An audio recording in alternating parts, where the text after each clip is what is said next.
Welcome to Mineral Talks Live, the monthly live mineral webinar that brings you in-depth and in-person interviews with mineral people from around the world. Mineral Talks Live is brought to you by a joint effort among the Mineralogical and Geological Museum at Harvard University, the SMMP, and Blue Cap Productions. Tune in on the first Wednesday of every month and stay connected to your mineral world. Now, broadcasting live from beautiful Honolulu, Hawaii, the land of aloha, ukuleles, and shakas, this is Mineral Talks Live.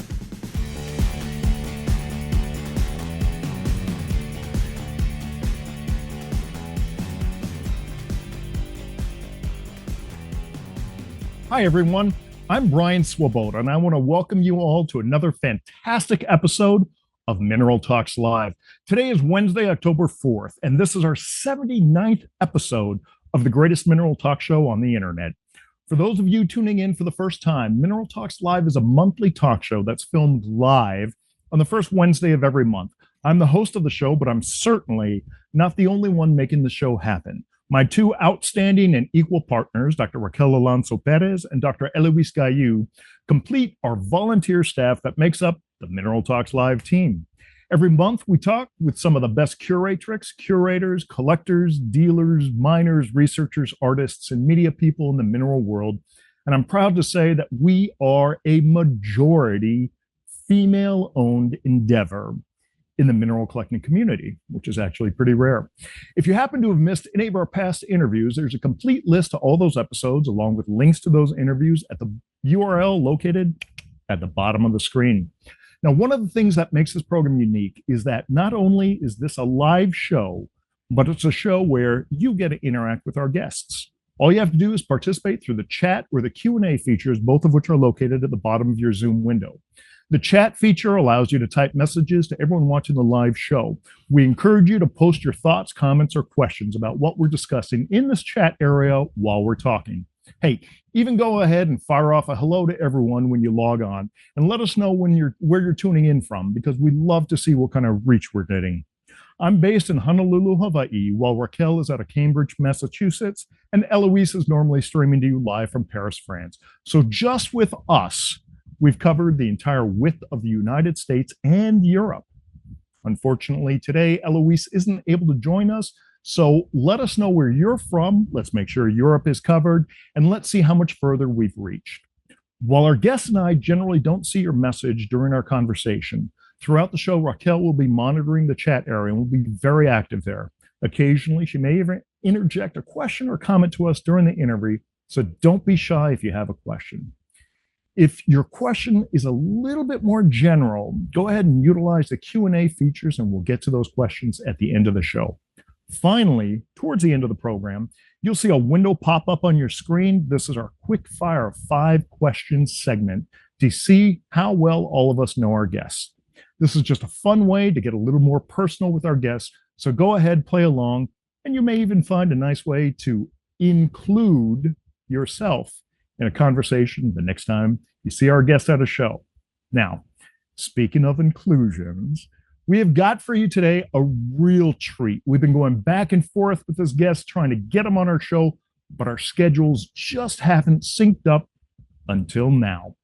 Coming to you live from the Golden State of California, he's the big man you turn to when you're going real small, a man that straddles the fence between mineralogy and gemology, the master of inclusions himself, Mr. John Koivula. John, how are you doing today? Great. How are you? I am fantastic. How's the weather out there in California today? It's clear, and it's going to be a warm day, I think. Well, terrific. Hopefully you will stay cool today. I'm really glad that we can finally get our schedules synced so that you could be on the show. Yeah, I'm happy to be here. Terrific. Now, John, I start off each interview with a question I absolutely love to ask. I know you first became interested in minerals when you were 5 years old. What was the mineral that caught your attention, and what were the circumstances behind it coming into your life? Well, that goes all the way back to my father. He was a mining engineer, and he worked for Anaconda Copper in Montana. And as a sideline, he would go and look at properties which had been abandoned and there wasn't enough economic value to them to pursue by a big mining company. He'd check them out and see what they were like. Well, he had a couple of claims going, and because the way they do claims, you have to do a yearly assessment and work and show proven work on your claim in order to keep it. So he had a couple of these places in Montana, and we would go there as our summer vacation, go across the Idaho Panhandle and into Montana. And he worked and did his improvements on his claims. We would sit there and collect the mine dump.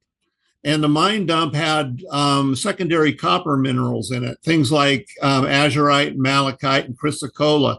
And that's what fascinated me, was the blue colors and the green colors that this mine dump material would have. And I used to collect it, the best pieces that I could find, and put them in the trunk of the car and take them home and actually sell them. I put them in a wagon. Mineral dealer in the early days, right? And I think people bought them because I think they just thought I was kind of pathetic, going around with a wagon full of rocks, selling them off.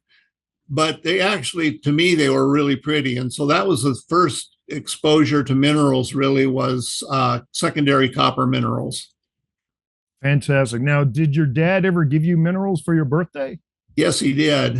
Both he and my mother would find something interesting in a pawn shop, or there was a little mineral store in downtown Spokane that I later worked with the guy, but he would go and pick out something that he thought would interest me and something that would have a little story behind it, and bring it home and give it to me.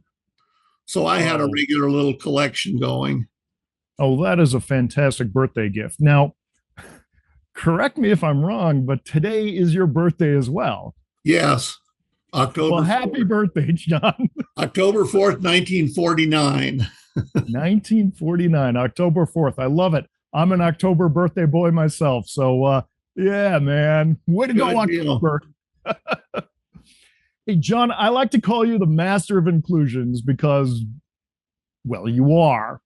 So at some time after the age of 5, you went from being interested in minerals and collecting and kind of building up your little collection there to being focused on inclusions. How old were you when that started, and how did that start? Well, that goes all the way back to when I was 12 years old. Okay. For a few years, I was involved with we had people living across the street from us, but I was involved with the Rock Rollers Mineral and Gem Club in downtown Spokane. And so I was like a junior member of it. And they would always have interesting field trips. So I was on a field trip with them at the age of 12 and came across hanging off the edge of a drop, a cliff. I found a quartz crystal that it was broken on the base and broken at the termination. So it wasn't a good crystal. But inside of it, and it was completely clear, inside of it was this little pyrite crystal. And I looked at that and I thought that was very magical. I'd seen fluid inclusions in the past before, but they didn't grab me the way this one little pyrite floating inside of this crystal grabbed me. And from then on, I started looking at minerals in a different way, looking at them as houses for inclusions and see what they might have picked up during their growth cycle. So you're 12 years old, that's still rather young, and you have already been collecting minerals, but now you start finding inclusions. And right. Was there something about this particular inclusion that interested you? I mean, I'm trying to kind of unwrap the story of, what ultimately becomes a major thing for both the gemological and the mineralogical world. But when did you start kind of really delving in to investigate what that would be, what the inclusions would be? Well, it was just looking at that particular piece. What you could do is you could rotate it in your hand Mm. and watched the inclusion from different angles. And I liked the fact that you could see the mineral from all different positions, and it was perfectly formed all the way around. So it was a little floater crystal that had been trapped inside of this quartz. And that really did, like I said, it got me going in this. And then I started looking at the minerals that I had at home to see if they had any interesting inclusions in them. And I decided that I liked this so much that I wanted to collect pieces that had inclusions. And so that's where I got the start on that. Okay. So then years go by and it's time to go to college, and you've decided that you're going to go for a science degree, and you actually had a double major in chemistry and geology that you had completed in a 4-year term. What was the process whereby you had these inclusions in the minerals that you found fascinating, to where you decide this is something I want to study in college, with the assumption that this was a career path that you wanted to take? Well, I knew I wanted to be involved in mineralogy, and for several years, I knew I wanted to be involved in the mineral world. Okay. But it really took off for me and it kind of, in a way, shifted my life a little bit. When I was at the age of 18, my future mother-in-law, who became my mother-in-law, but my future mother-in-law told me that she had taken some jewelry that she had in to be worked on, and it needed to be done right away. So she took it into the store where she bought it, and they said they couldn't do it right away. But because she was a good customer, they sent her to a man by the name of Leon Agee at a place called the Gem Shop. And she went in there, and then later she got her jewelry repaired, but she later told me that I should meet this guy because he's really interesting. And so I went to I took her at her word, and I went into the place, and there was nobody inside the store, but there was a bell. And then he came up the stairs, and I found out by talking to him that he mined his own minerals, his sapphires from Montana, star garnets from Idaho, quartz crystals from Washington State. He mined his own little collections and cut stones out of them. So he was a lapidary, and then would put them in jewelry and sell them. So he was like a one-stop shopping center for gem materials. But I started showing him. I came back several times and started bringing in specimens and showing them to him, the stuff I had. And he'd show me his gemstones and crystals and things like that too. But he told me, he says that one of the things I should do is study gemology. He said, because everything you're showing me pretty much is a gemstone, the gem material. And so I looked into, because he was a fellow of the Gemological Association of Great Britain, and also of the GIA, graduate gemologist. He gave me the addresses of these places, and I looked into them. And so I did the same thing he did. I took the courses while I was going to college, and ended up as a graduate gemologist and also a fellow of the Gemological Association of Great Britain. And excuse me, but that's Gem A for everybody else who isn't familiar with it. And we've had Alan Hart on the show. So I'm sorry, please continue. So you got your GG.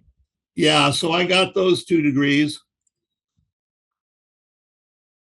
And then proceeded to I got myself a job. I was working for Kamenko, but I got myself a job. Kamenko ended up being mostly on weekends and Mondays and Fridays, but I got myself another job working at a jewelry store. And I thought that was interesting because I found out I wasn't a salesman. That was one of the things I could not do. I couldn't sell anything. Right. You know, some people can sit there and take something that they paid $20 for and sell it for $300. Sure. Yeah. I can't do anything like that. I just wasn't in me to do it. so I failed miserably at being a jewelry vendor. But one of the things that happened then when I was working at the store is I decided, well, I'm going to send in my resume to GIA because they offered at the time a placement service that they'd help you find a job. So I sent in my resume. I made my resume up and sent it in to GIA asking for help in finding a job if they could find me something to do. And I got a letter back saying that they wanted to hire me. So and that was a letter from Richard Litico at the time. Richard Litico, yeah, saying that they wanted to hire me. So and he told me to be down in Santa Monica, be down in Santa Monica, California in October, the first part of October, so that I could start working for him. So I took him at his word, and we packed up our stuff and headed on down to California. And the first thing that I noticed was palm trees. I'd never seen a palm tree except in pictures, and they looked so prehistoric to me. Yeah. The palm trees made it look like there should be some big dinosaurs walking around. But the Jurassic Park music. Yeah, but we got down to Santa Monica, and we found ourselves, we didn't have a place to stay, so we stayed in a little motel until we could find a apartment to rent. So we found a little apartment, we rented it, and then I was going to go in 2 days after my birthday on October 6th. I was going to go into GIA and start work. So I went there. I was all dressed up in a suit and everything like that, and I went there and told the receptionist at the front desk that I was there to start work in the laboratory. And she said, just a minute. And she picked up the phone and called into the lab, I guess. And then a man by the name of Chuck Fryer came out, and he looked at me and then looked over at her and then looked at me again. He said, I said, I'm starting in the lab today. I've been told to report to work here in the lab. And he said, that's news to me. And so he said, wait here. And he told me to go sit on a bench. And he says, wait here and I'll be back. So he went upstairs, and he was gone about 10 minutes, 15 minutes, something like that, and came back down and didn't even look at me. He said, all he said was, follow me. And I went into the lab, and that's when I started work at GIA. And I've been there for 45 years. So it's a long time. I love it. I hope he warmed up to you over time. Oh, yeah, we became good friends. Good. So now, what work were you doing in the lab? Because you weren't, or maybe you were. Were you doing photo micrography right away? Or... Yeah, actually, I was doing photomicrography right away, because we had what we did was we took photographs of material, little gemstones and some of the jewelry and so forth that we were reporting on, and we would put these in our magazine, Gems and Gemology, our quarterly journal. And it was a small format at that time, and they used black and white photographs. And so what we would do is we would use a Polaroid camera and get an instant picture out. And that was what was used in the magazine. Oh my God. But yeah, that was a long time ago. And so I was sitting there doing that, but I brought in a 35 millimeter camera, a little one that I had, and that worked well too. But the problem with that is it didn't give you instant gratification the way cameras do today. You know, they'll show you right away what you've got. Right. But no, I was doing photomicrography right away. It was a skill that I had, and I told Chuck about it. So he said, you know, he'd bring something to me and say, could you take a picture of this? And I'd take a picture of it, and we put it in the magazine. So from the start, I was doing photomicrography, but also doing gem identifications, where somebody would send in an unknown and they would want to know what it was. So we would do, is it natural? Is it synthetic? Has it been anything been done to it to doctor it up, and what it was?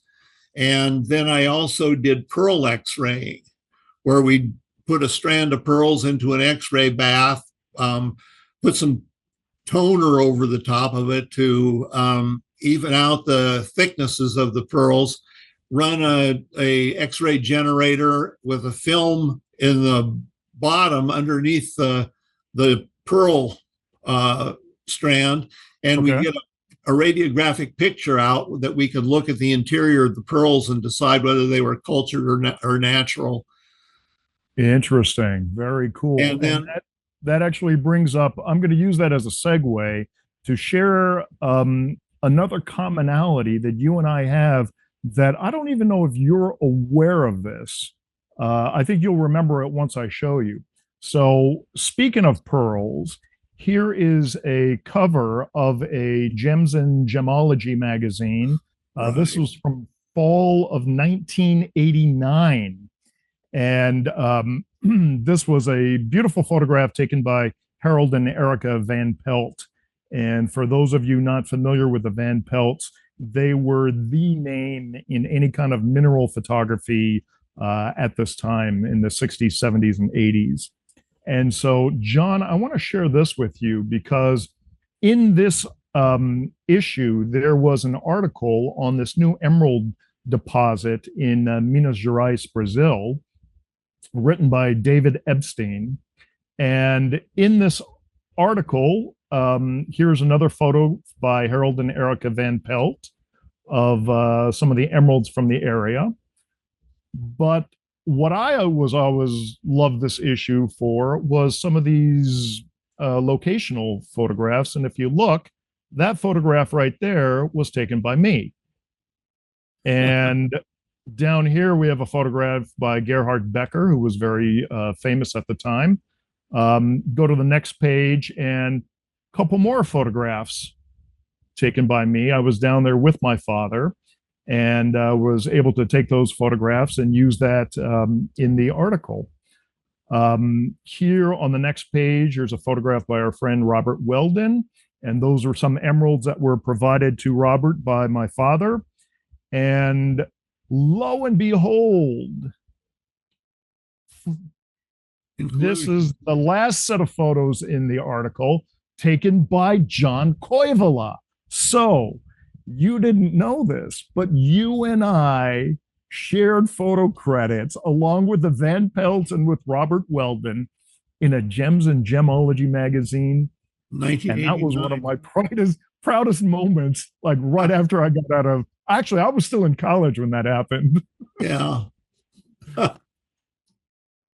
So then, John, about a decade after you joined GIA, you were able to publish a series of books with one of your heavy early influences, Dr. Edward Gübelin. Tell us about what that was like and how the world reacted to the Photo Atlas of Inclusions and Gemstones, volume 1 to 3. Well, that sort of started again when I was just a little over the age of 12. I was taking some photomicrographs. They weren't very good. The equipment wasn't great. And I'd sent him some of the photographs to look at and to critique. And he wrote me back a very nice letter, but he sort of chastised me in that my efforts weren't that good. He said that they needed a lot of work. And I figured, he had a really nice microscope and I didn't at the time. And I figured, well, I'd eventually be able to maybe get some good equipment. And so we started corresponding at that time. And I just wrote him back and thanked him for looking at my photos. And he wrote me back and so forth, back and forth. And so I decided I started getting really good at photomicrography, and I decided I wanted to do a book. So I did and I've just brought up a photo of you and Dr. Gübelin here. Right. I see that. Rottenham Hall. That was his house in Megan. Okay. And that was all made out of that sign there was all made out of minerals, slabs of minerals fitted together. Super. Oh, I But thought that was just a printed sign. no, it's set into the wall. It was a bunch of stone. Oh, fantastic. But anyway, we corresponded back and forth, and I told him I was wanting to do a book, and I was working on a manuscript. And so when he came to GIA, he came to the United States and came to visit us in the laboratory. Uh, he was brought downstairs by Mr. Lidicote, and he said he wanted to meet me. So we got to shake hands and meet in person for the first time. And I told him, I said, I have a manuscript for a book that I've been trying to farm around. GIA had turned down. They weren't interested at the time in doing it. They were working on another book project called Diamonds from Birth to Eternity. So they weren't interested in another inclusion book. But I still had the manuscript that I'd done and a bunch of photographs.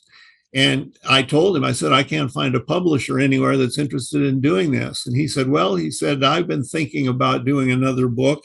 And he said, and I have a publisher. He says, you got a manuscript. I have a publisher. He says, we can go through your manuscript and I can add some material to it. And he says, I've got photomicrographs and you've got photomicrographs. We should be able to come up with a nice book. So he turned to Mr. Lidicote and he said, John and I are going to do a book together. What do you think about that, Dick? And Mr. Lidicote said, great, that he'd be looking forward to it. So that's when the first book got kicked off, was there. And from then on, our correspondence, yeah, that's the first volume right there of the Photo Atlas.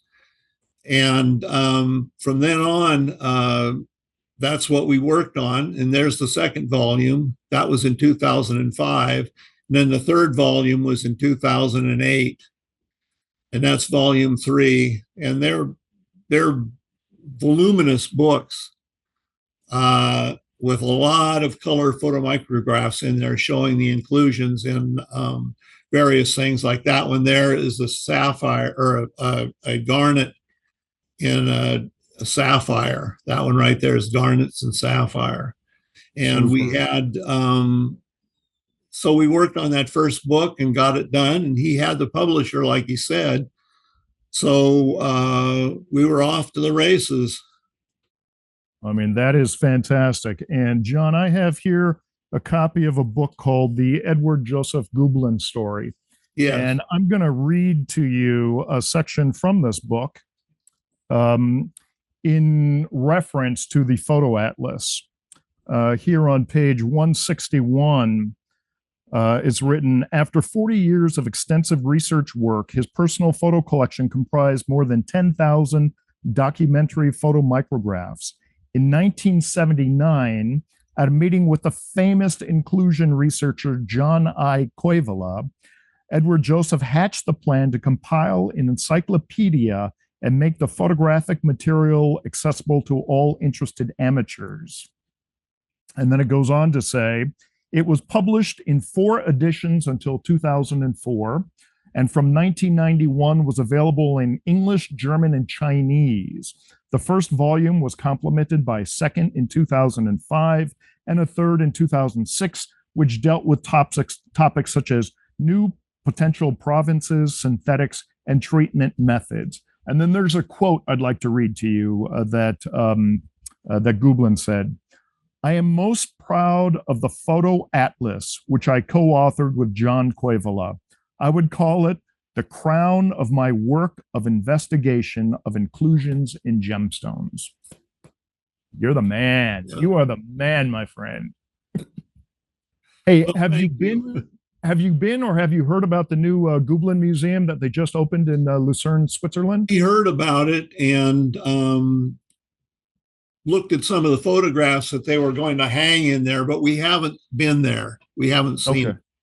I went to the soft opening right after the Sainte Marie show this summer, and it is definitely worth you checking out. I think you'll really enjoy that. Yeah, I'm sure I would. anything to do with inclusions. Absolutely. Absolutely. I walk around gem and mineral shows, and I like to look at the cases that people put up from their collections.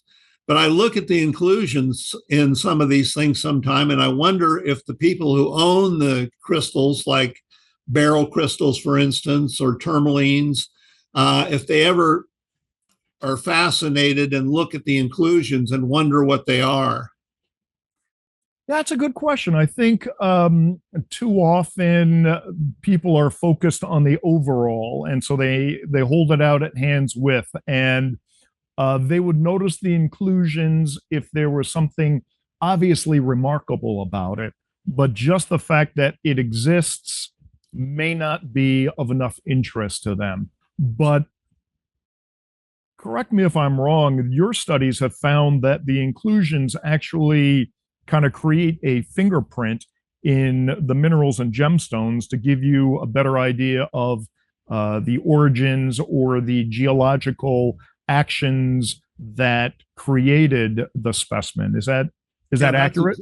That's exactly right. Okay. A lot of mineral collectors want some matrix with their specimen. They want a little bit of matrix on there because it explains the geology. Mm-hmm. Well, there's no more intimate setup than there is an inclusion inside of a crystal, because this is the crystal then becomes a showcase for the inclusion, and you have if you can identify the inclusion, you have a big piece of the puzzle on how this specimen formed, how the mineral itself formed. Very interesting. I wonder, there might be an interest in some kind of program where we look at a specimen even on matrix, and this would actually be a really neat idea. So we look at a mineral specimen on matrix, and we suss out as much information as we can based on what we could see. And then we go and we do a deep dive analysis of the inclusions and see how much more information can be added to that based on the study of the inclusions. That'd be kind of cool, don't you think? Yeah, it would be a lot of fun to do. It would be a good project. All right, John, maybe it's something that we do in Tucson. Hey, John, I'm going to go through some of these photographs that you sent me because this really touches on a lot of the things that were important in your life and kind of help illustrate lots of parts of the story that you just told. So I'm going to start with this one. I believe this is, well, I actually have no idea. Tell me about this photo. This is underground in Butte, Montana. My father, who's on the right-hand side, standing there by himself, was a mining engineer working for Anaconda Copper, and that's one of the tunnels underground. And so that shows that this was back in the 1930s, the mid 1930s. Okay. Wow. So that was a long time ago, and it shows that I guess sort of mining and minerals and so forth were in my blood early on.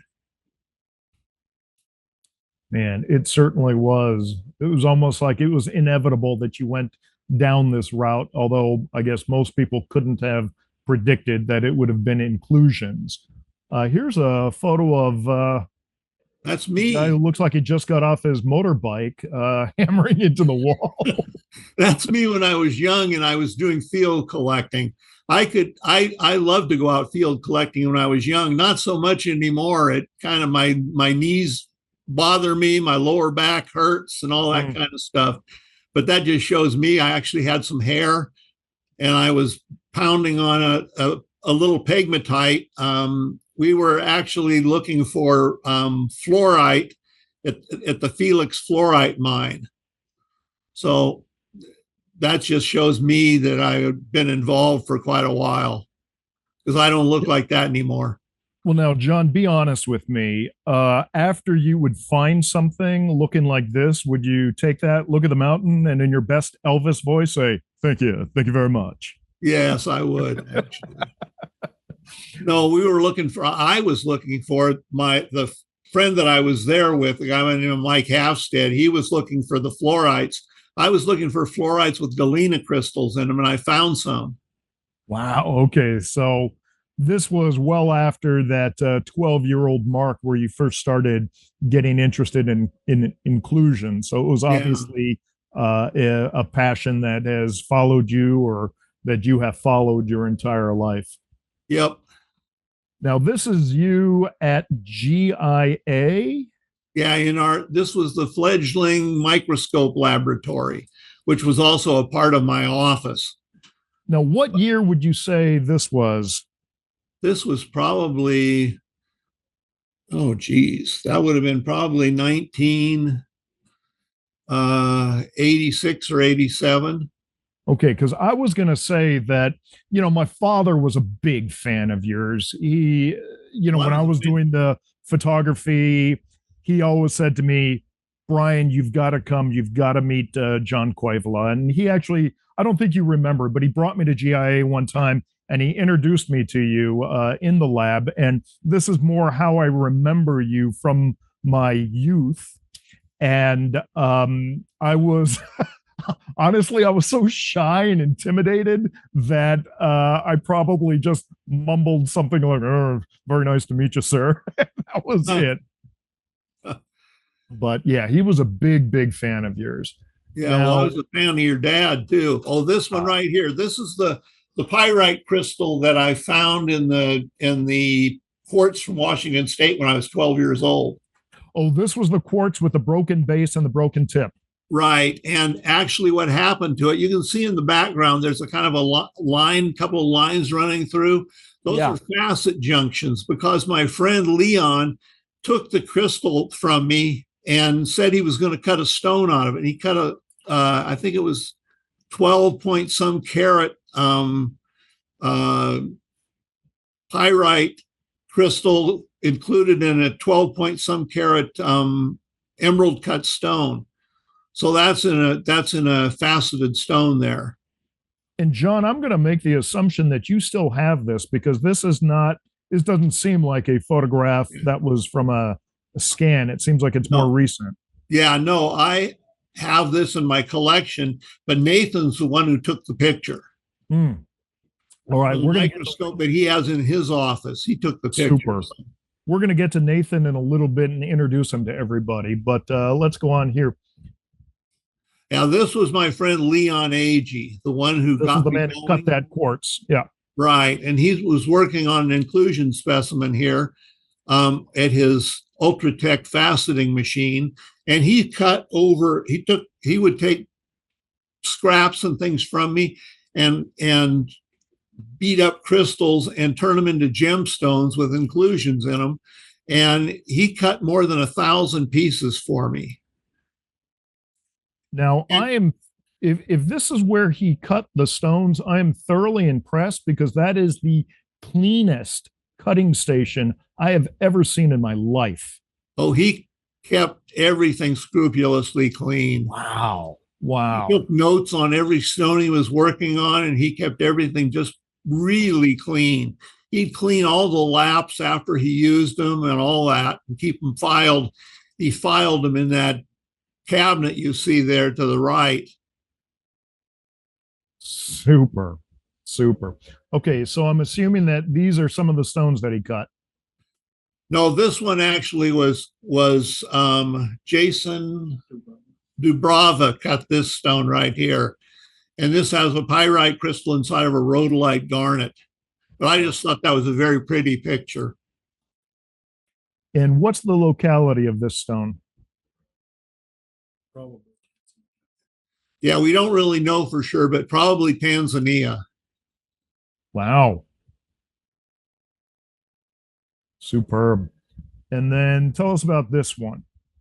This one is from Brazil and it's a topaz. It's about 70 some carats. I can't remember exactly, but the yellow crystal that you see in there, the orangish yellow one, is monazite.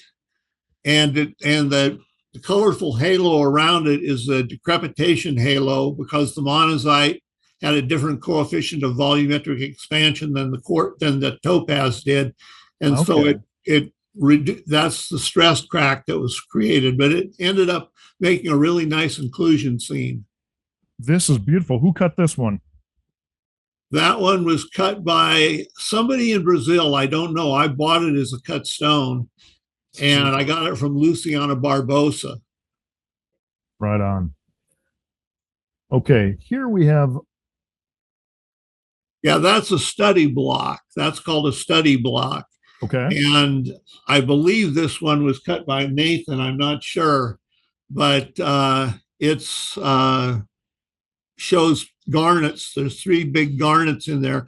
This is fairly good size too. It's about 1.5 inches. So that's big for an inclusion specimen. That is super. And then this has me kind of scratching my head. It had a number of people scratching their heads. It's a cylinder of quartz, of rock crystal, with 3 pyrite crystals lined up perfectly inside of it, right down through the middle. The way it was cut, they're right down through the middle, and so you can sit there and rotate it, and you can see all the different faces of the pyrite crystals inside of the cylinder. But I've had people think that this is plastic. Well, I mean, that was my natural assumption the first time I saw it. I thought it was epoxy. Yeah, no, it's not. It's not. It's actually quartz. And it's from Brazil. But that's been a fun one to show people. That's great. And you still have this in your collection? Yeah. Wonderful. I've got about 2,500 or 2,600 specimens in the collection. Of just included minerals. Yes. So, oh my God. That's a film into and of itself. And then this is what we call graphic garnet. It's spessartine garnet and quartz grown together. No way.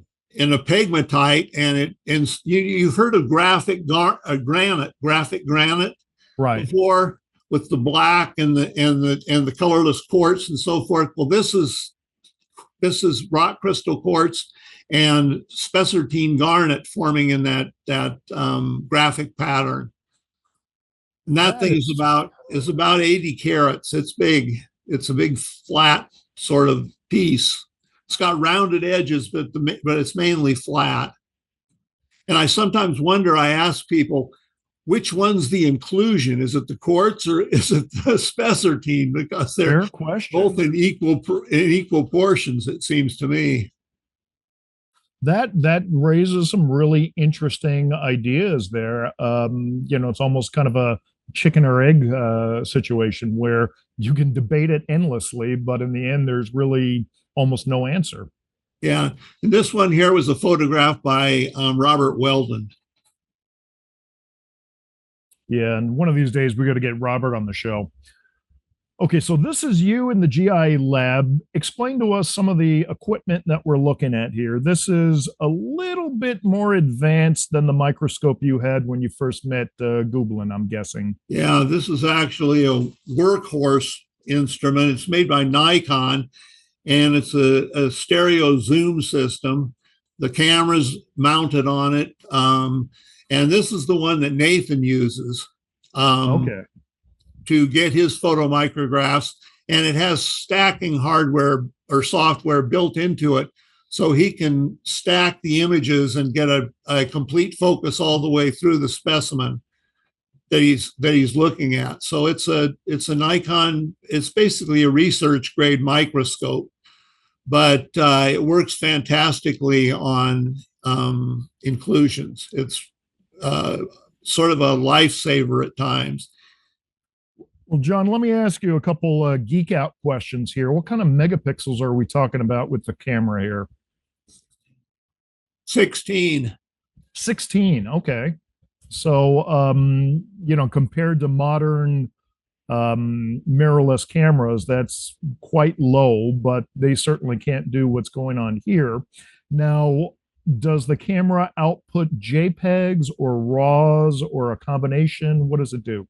Raw files. Raw It files. can do JPEGs too, but it's primarily raw files, and then we can do whatever we want with those. Sure. So for the people unfamiliar, raw file is basically a direct recording of what the sensor detects in terms of subjects. And it allows you to actually, the raw files almost requires you to do some post-production processing. It gives you a higher range of exposure in terms of lights to darks, and it basically is independent of light color and any kind of tint aberration that may get in there. So it's really the most accurate and reliable way to take a photograph of anything, really. Okay, so now All the information is contained in the photograph. You just have to bring it out. that's correct. That's correct. And so, John, you have on the screen there a extreme close up of something that is on the stage. What are we looking at on the screen? That's actually amber. Oh, It's wow. a piece of amber, and it has a mite in it with very very long appendages. So It has a what? I'm sorry, I didn't hear that. it's a mite, A like a mite. spider Okay. mite, Yeah, yeah. and it has very long. I can't remember the Latin name for it, but it has very long appendages, and it seeks out thripes in the dirt and eats them. Super. So at this point, what we're looking at is we're going really much deeper into detail. We're not just focused on inclusions. Well, we are, but we are trying to get characteristics. And so I'm going to go into some of the microscope photos. And John, maybe you can describe what we're seeing here and what that inclusion tells us about this specimen. This is a barite crystal in the center. The barite crystal's in the center, and it was forming a sort of a cross pattern, and then a primary solution of opal deposited on it to give it that form, and then later on, more opal came in and captured the whole thing as an inclusion. But it's visible even though it's opal and opal, it's visible because the texturing on the inclusion itself creates an interface that allows the inclusion to be seen. But it's primarily barite with opal on it. Now, when the opal coats it like that, it retards or stops the growth of the barite. Is that correct? Yes. So, what is it? It cuts it off from any of the fluid nutrients needed to expand the size of the crystal. Is that, am I? Yes, that's exactly Okay. what happens. Or at least that's what the theory is. So, in this case, it's not too dissimilar from the amber example that we saw in the previous photograph. Right. Yeah, interesting. Okay, now this is, I'm guessing this is quartz, but go ahead and tell me what we're looking at. Yes, the host is quartz, and the inclusion is trifolite. It's a phosphate and pegmatitic phosphate, and shows a color change actually from a kind of a green to a sort of a plum red. And this colored area you see on here, that's the interface. It's like an oil slick on water. It creates an interface that's very, very thin, and it creates the iridescent colors. And what does this tell us about um, the growth area or the locale? What kind of clues can we suss out from seeing something an inclusion like this? Well, if you see an inclusion like this, even though you're dealing with a cut stone, you can say that you had a host rock that was a pegmatite, a Okay. complex pegmatite. And do some of these allow us to better identify localities? Yeah, some of them do, but not that Okay. many. We're still working on that part. That's a part of the puzzle we're still working on, is trying to determine where something came from, a mine, a particular mine or particular mining area. This one just And happens to come from Brazil. okay, so and John, a lot of times with minerals, um, we have to do analyses to figure out what the mineral is. If we're looking at something like this, how do you ID the inclusion without having access to it? Right, I I'm know not what sure you if I'm mean. articulating a proper question. Without having to be able to put your hands on it or your equipment on it. Right. Well, um, we have an instrument that's called a laser Raman microspectrometer, Okay. or Raman instrument, Right. and that can see down in a reasonable distance, a couple millimeters in certain cases, below the surface, and uh, it gives you a spectrum for the inclusion that you're analyzing, and this can be searched through the database of Raman spectra, and a identification can be made in that way. Right.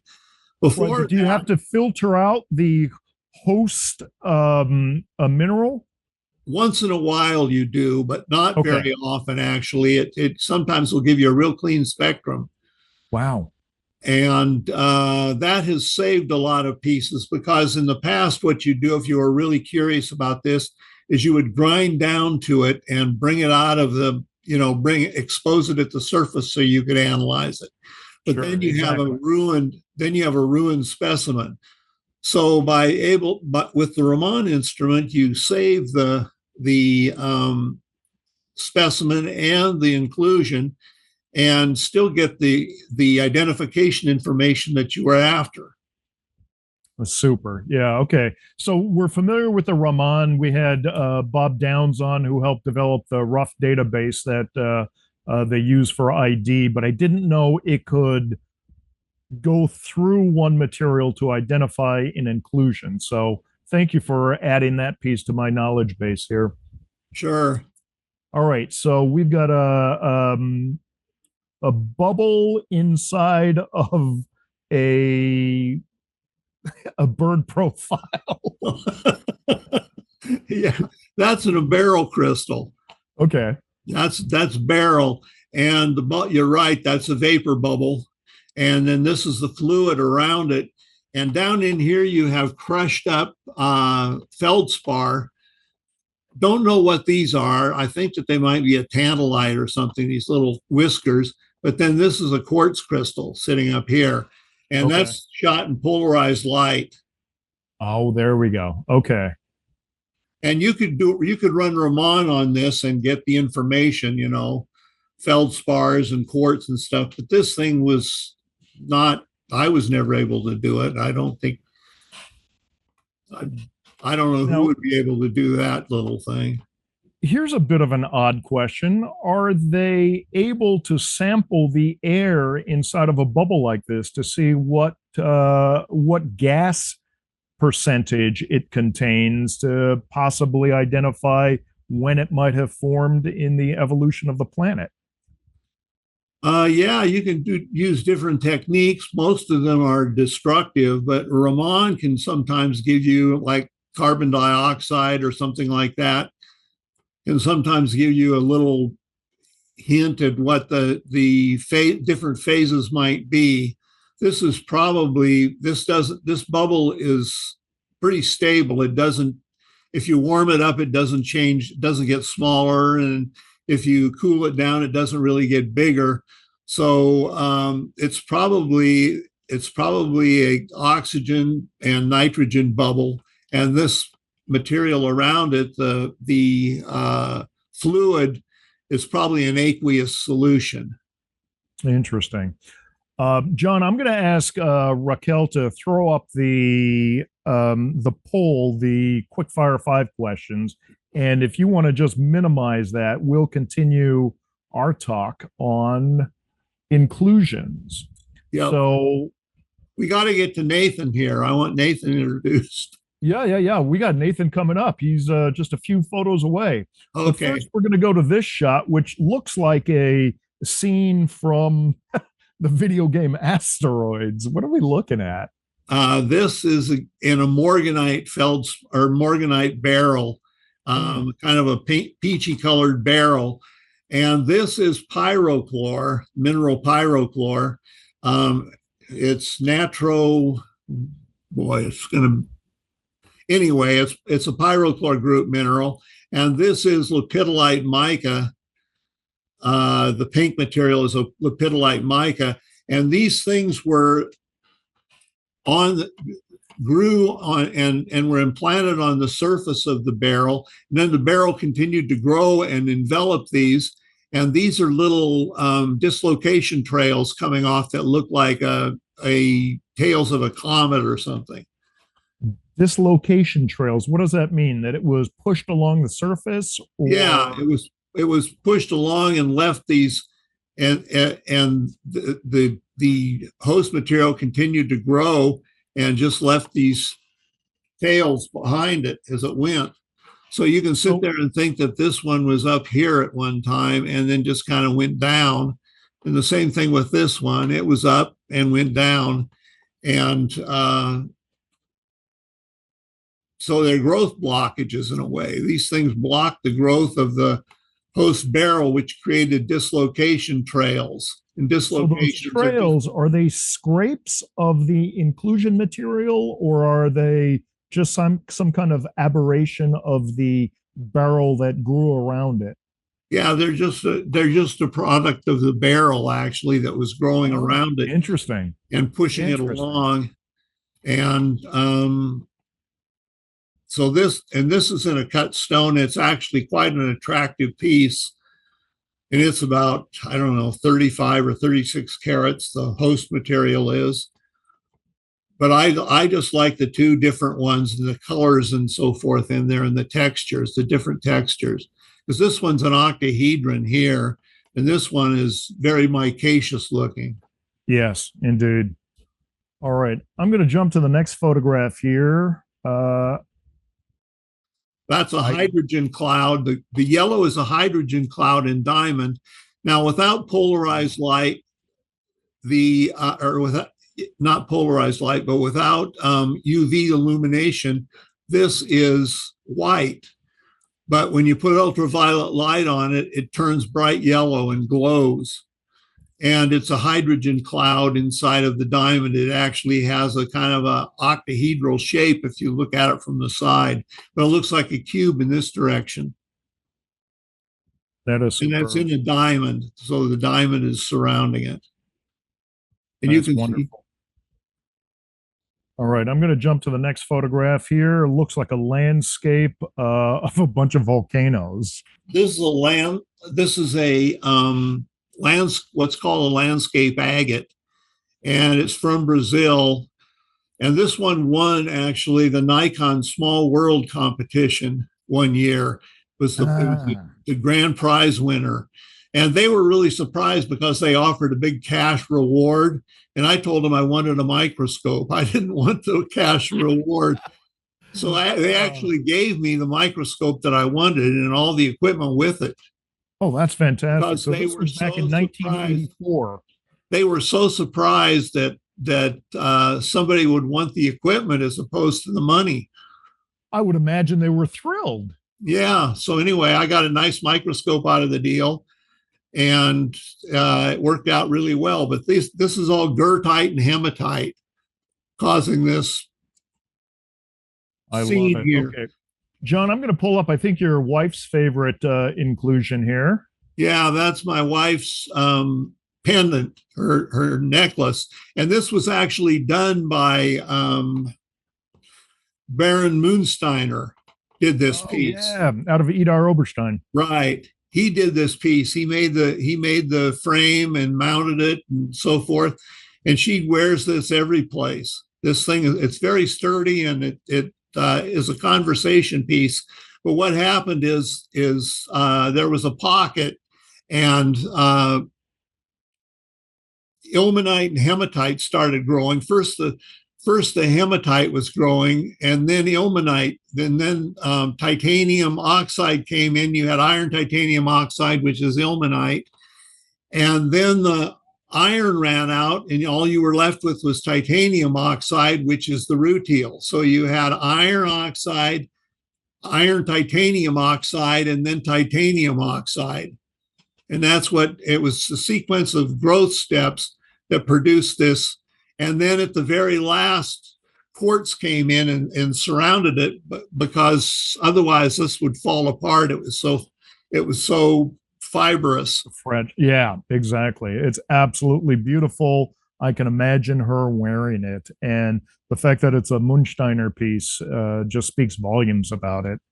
Now, John, I want to do a shout out to someone without whose help we probably couldn't do this interview. It's your friend Renfo. And you and Nathan met in 2008, and you've maintained obviously a tight relationship ever since. Yeah. What I find really interesting is in 2010, you and Nathan started to present inclusion study classes at the GIA 34 years after you started working there. So that to me is a major step forward.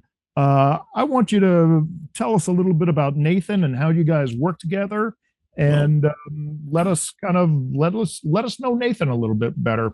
Well, Nathan's a kind of a story. I thought he didn't have any personality at all when I first met him, but I'm not sure I do. He says he's still not sure if he does. But anyway, what happened was, when new people would come into the laboratory and would start work, I would sit there and take a nice inclusion piece out and show it to them and see how they reacted to it. And the usual reaction was they'd hold it in their hands and they'd turn it a little bit and say, "That looks really interesting. That's pretty," and then hand it back to me. And that's where it went. Nathan, when he was new and I took it out to him, he said that he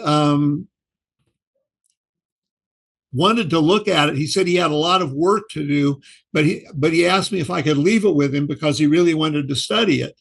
And so I left it with him. And he came back at the end of the day with a little report on it that he'd written out of what kinds of things he was seeing and what it was. And he had a lot of questions about it. So I knew that he was interested, as opposed to just, being superficially interested. He was genuinely interested in it. And so that sort of started off with a friendship right there. And we've just grown to be really close. And he likes to say that I'm his mentor, but I just think of him as a friend, and a good friend. And we've gotten close to him, with him and his family, his kids, and so forth. And it's been a really good, there he is there. There's Nathan. How's it? and he's the one who got this set up for me and well, John, John, I think you are very humble, and I think that is part of what makes you a great mentor. And Nathan, tell me if you agree with that. I agree entirely. And when I needed a diamond to propose to my wife, John gave me one with a garnet inside. So John's been a big part of my story too. And the microscope that Nikon gave him is now my microscope, and he put about 30 or so plus years on it, and hopefully I'll put another 30 or so years on it. I love it. You are carrying the torch. Well done, yep, my friend. That is super. John, I'm going to jump forward to, or maybe jump back, if you will, to 2019. And in 2019, the International Mineralogical Association approved the name of a new mineral, John Koivula. Tell us about this. Well, it was a small specimen was found in Myanmar by a local gemologist, and he had no idea what it was. So he took it to the GIA laboratory in Bangkok, and they couldn't figure out what it was. So it came here to Carlsbad, to the research department, and bunch of people looked at it. I wasn't involved in it, but a bunch of people looked at it, and they did their testing on it. And Nathan was one of the ones who did the testing, but it was primarily Aaron Paul that did that spearheaded the identification of it. But it turned out to be a new mineral, and so it was named after me. That they honored me with the naming of it as a new mineral. And it has really extreme pleochroism. It goes from essentially colorless to a really rich purplish blue color, and violet, like a violet color right there. And the pleochroism is really out there. It's just an interesting mineral. We don't have enough of it to really. Let's put it this way: there's only 2 known pieces, and the likelihood that more will be found is questionable. There might be some of it out there right now that people don't know about, that they have in their collections, that they are curious about, but it's a what's the chemical formula for it? It's cesium, beryllium, boron, magnesium silicate, and it's the 7th member of the beryl family, so it's in the beryl group. Beautiful. And John, I don't think we could have ended on a better photograph than this blue John Koivulite, since when you started collecting, it was blue minerals that first caught your eyes. So yeah, well done. Congratulations. It's well deserved. I want to get to the Quickfire 5 segment of our program so that we can fast track into the Q&A, because we are 5 minutes past the hour. And I know that in about 20 minutes from now, Raquel's going to turn into a pumpkin. So, John, I've got 5 questions here. Each question has 2 answers. You tell me which answer you resonate with most strongly. All of the viewers have answered already. They are trying to guess what your correct answer is, and we'll see how well everybody knows you. Are you ready? Yep. Okay. Question number 1, preferred drink, beer or wine? Beer. Beer. Question number 2, the most important gemstone, emerald or diamond? Well, I like diamond myself, because it comes from a place that we can't get to, and it is the only material that comes from the deep earth that contains the signature minerals that typify things like periddotites and eclogites. Okay, then we're going with diamond. Your favorite dry martini or dry ice? Dry ice. Dry ice. Best fuzzy, Pomeranian or a bunny? Bunny. Bunny. And final question, camera of choice, Canon or Nikon? Nikon. Nikon. All right. Raquel, do we have the answers that the viewers have provided us for John Koivula's Quickfire 5 questions? We do. It was really interesting seeing John's face to know the answer. There was no doubt. It was so dry eyes. Yeah, exactly. There was no doubt at all. Okay. Question number 1 was preferred drink, beer or wine? John predictably said beer. What did our viewers say? Beer. Beer. Good job. Most important gemstone, emerald or diamond? John went with diamond. What did our viewers say? Interesting, emerald. Emerald. Wow. Okay. Well, for those of you who are interested, John published a book called The Micro World of Diamonds. It's a fantastic book filled with inclusion photographs in diamonds. And that is available, as are the photo atlases, at the GIA bookstore. You can go to gia.edu. I think this one, they're out of stock right now, but you can query them, and I'm sure they'll get more of those soon. Question number 3, favorite dry martini or dry ice? John went with dry ice. What did the viewers say? Dry ice. Dry ice. They know. John, explain to everyone real quickly why dry ice is your favorite dry. Because I remember as a kid how fascinating it was when a teacher of mine made a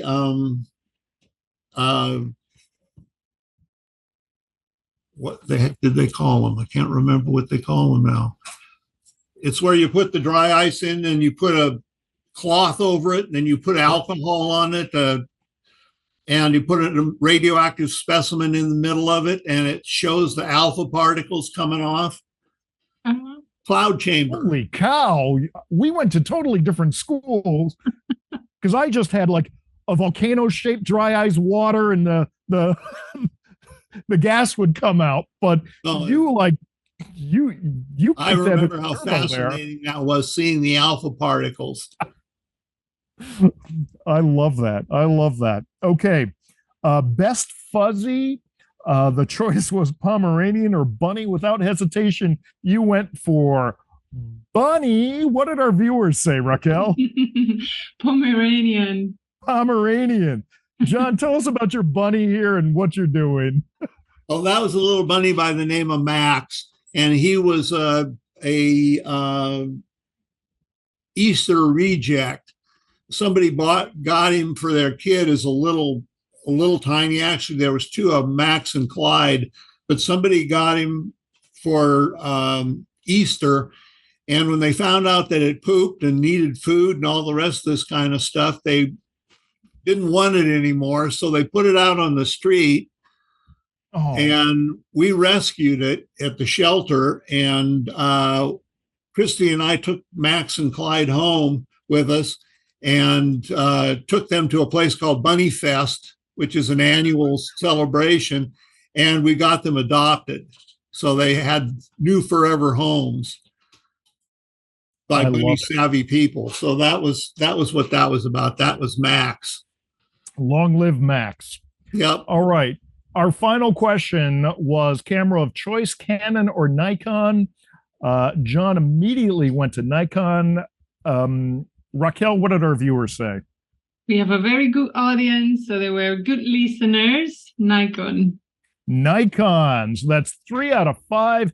And John, by the way, are you aware that Canon has just been dethroned as the king of astrophotography? Nikon has taken its place. Nikon and Sony has taken its place.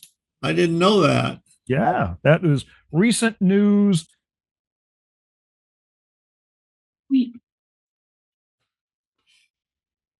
And here.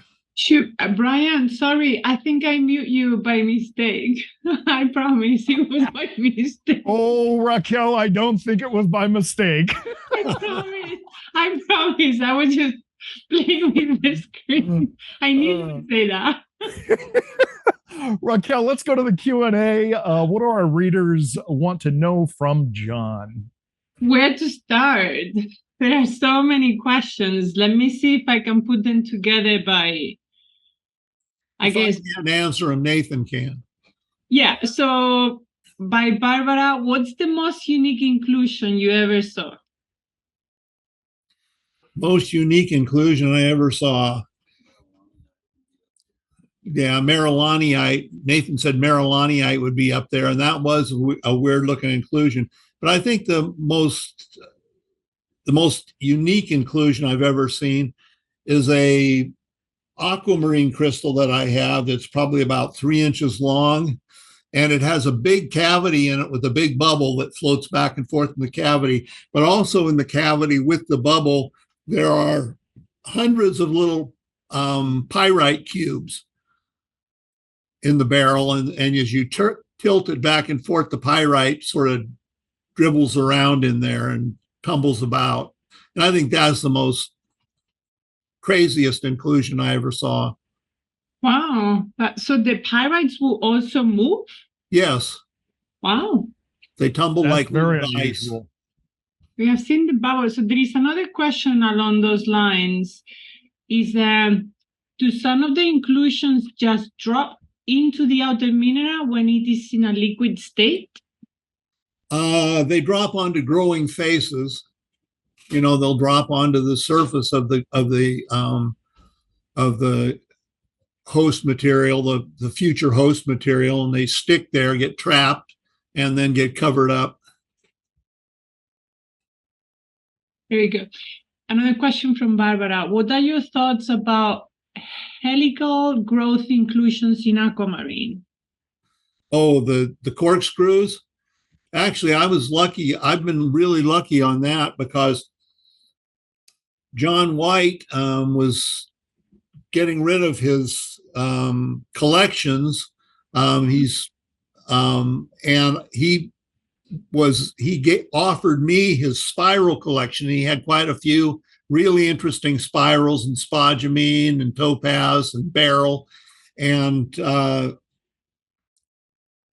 I think that there are dislocations that are decorated, and then they are more susceptible to etching, and etching fluids will go down in there and carve them out, and they get filled with stuff like clay and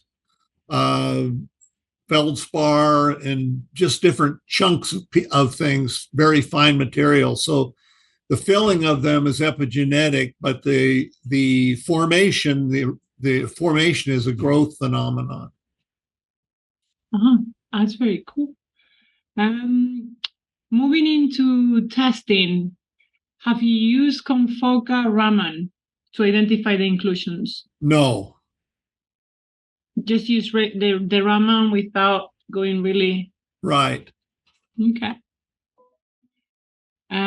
How do you identify inclusions if they do not have a definite form? If they don't have a definite form, if they're rounded out, you can try to use the Raman on them, and that will help. But other than that, it's just experience. It really is. The more things you look at, a microscope doesn't give you any readout answers. It doesn't sit there and when you put something under it and say you're looking at this or that.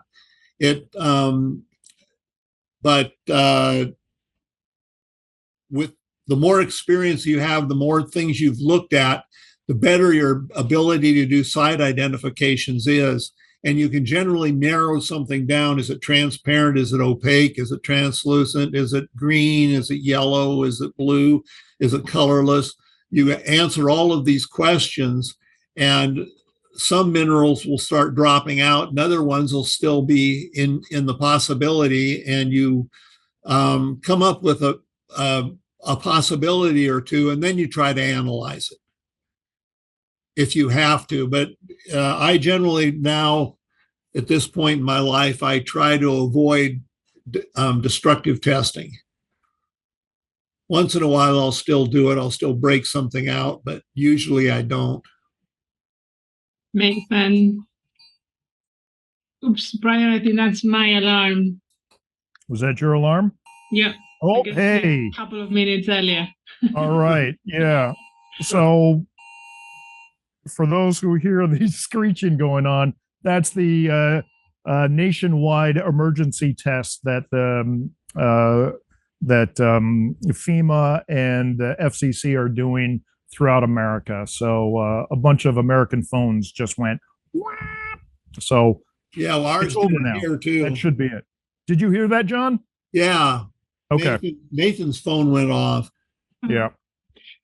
And a few more questions if we have time. How do you measure field of view while taking the microphotographs?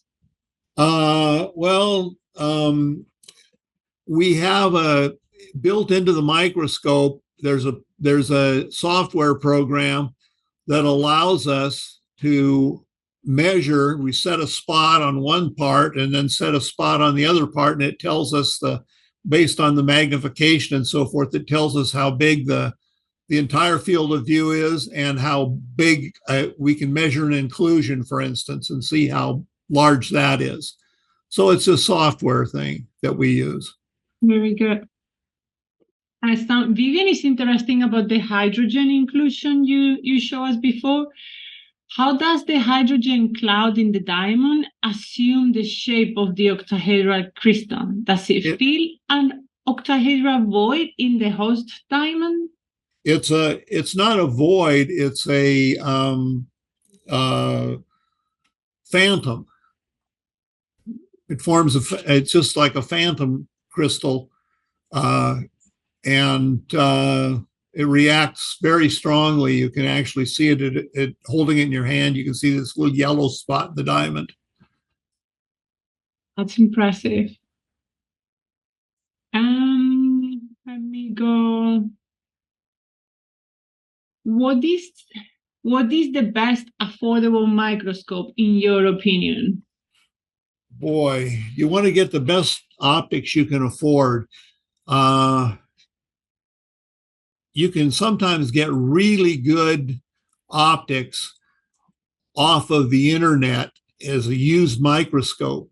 And if you know what you're doing and you can buy very, very good optics. Nathan bought a Zeiss research microscope for how much was it?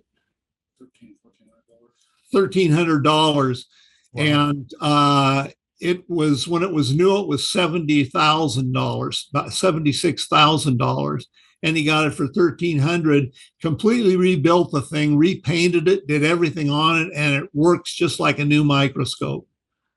So the used market is a good place to go if you know what you're doing. But other than that, you just buy the best optics you can with the money you have. There's no substitute for good optics. Very good. Thank you. Going now back to inclusions, the one in the OPA, what were the round circular inclusions on the corners of the growing barite? Those are opal. I see. Okay, so that was the OPA. Yeah. Okay. Got it. And that's in a Mexican opal. Very good. So there is a couple more questions. One is, do you need any prerequisite to study GIA, to study a GIA or take courses at GIA? No, you can take them either as correspondence courses, or I guess they call them distant vision or distant education now. And you can also take them in residence here at the school. A high school diploma is all that's required. Very good. Do you really need dark field illumination if only camera is and not an eyepiece or microscope? Dark field, do you need dark field illumination? Yeah. The more types of lighting you have, the better your photographs are going to be. There's times when dark field is what you need. There's times when fiber optic light is what you need. There's times when transmitted light or bright field is what you need. It just depends. Ultraviolet light, these little ultraviolet pins are great for that. There's little pins that you push the button and you got a nice strong ultraviolet light coming out. That's the way that yellow phantom in the diamond was photographed, was with a little UV light. Okay, so two more questions. One is from Bear Williams. Would you choose a lion head or a mini Rex? I'd probably take the lion head, but I love them both. And then the last question is by myself, because I'm fascinated to hear that you have such a good collection of inclusions. So do you have any thoughts about the future of your collection? Well, that's a problem. My daughter and her two children aren't the least bit interested really in maintaining it. I have actually a collection of about somewhere near 26 or 2,600 cataloged specimens. I put them on a database. And I also have about 1,200 or 1,300 thumbnail minerals. Okay. And so I've got these collections that are all in a database, searchable databases, and I don't know what to do with them. Donate. Donate. Donate. I can't afford to donate them. I'm not that well heeled. I don't know. I don't know what institution on the East Coast that might No, accept but a donation. Taking Brian jokes aside, I think it's really good that at least you have it all organized. Mm-hmm. But Yeah. I think if I put my museum curator hat, we worry about such an important collection and what could be the future, especially when some people don't really take care of the collections. But it seems like you have it all organized, and I'm sure, I mean, in my mind, the ideal place would be GIA.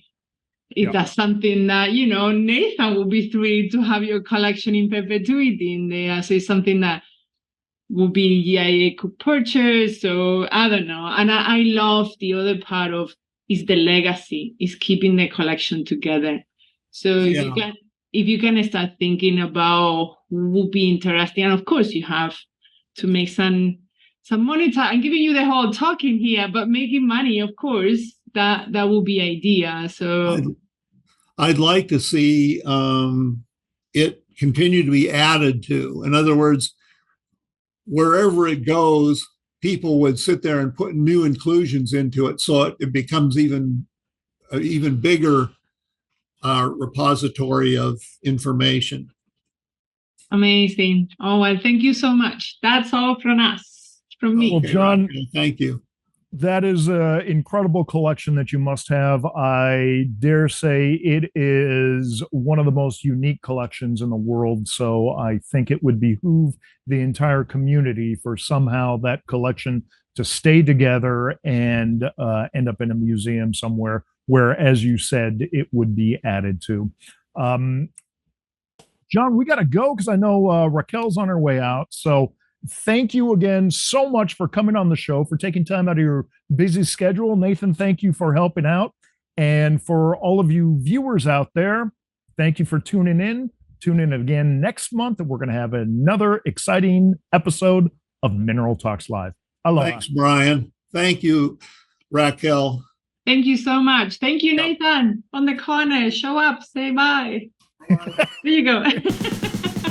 Nathan and I have been together in few of the Sinkangas